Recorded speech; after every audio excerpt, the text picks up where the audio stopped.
Dana, I'm gonna need to see some ID. Sorry, love, I didn't bring it with me. That's my English accent. Something. But you know what? It works. It works. This week's Movie Minute is Hellboy. If you've seen the trailer, you know what we're talking about. Oi, I need some ID, love.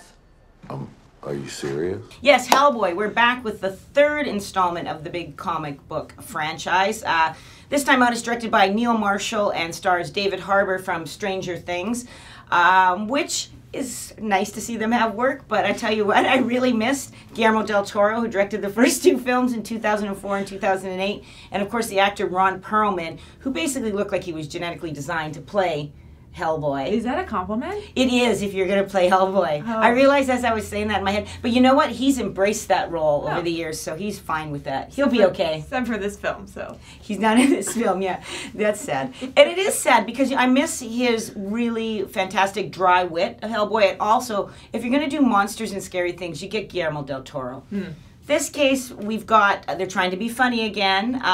It lands a few times, but what they've done, they've upped the naughtiness in this. So it's R-rated, so there's a lot of... In violence? A lot of violence. No, more like a lot of violence like this, as a head gets sliced off. There's a lot of that. So, because we go back to this sort of Arthurian legend about how Arthur... caught this crazy witch and chopped her up into little pieces using Excalibur, of course, which shows up in the movie again, and dispersed her body parts all over England. Sounds messy. It was, well, no, they were all put in nice little neat boxes, so you would have been okay with that. Okay. And then bad guys, you know, centuries later come along and for some reason always think it's good to put the bad guy back together or resurrect them or whatever, and then are shocked when it goes wrong. Yeah. So that's what happens. So Hellboy's brought in to save the day.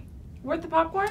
I guess it's worth the popcorn if you are a super fan of this franchise because you're going to see it anyways, no matter what I say. And that's okay with me. I've managed to take that into my life now. For me, it wasn't worth the popcorn. I didn't laugh enough. And I liked the first two movies. It didn't have the same sort of, I don't know if this is a weird thing to say. Sure, it's sweetness. Oh. Yeah. Yeah. It's kind of, Hellboy's kind of sweet. There's some sweet things about him. Yeah, no, it just wasn't worth the popcorn for me. Well, there's your movie minute. And I'm still going to need to see your ID. I'll show it to you later when we're alone.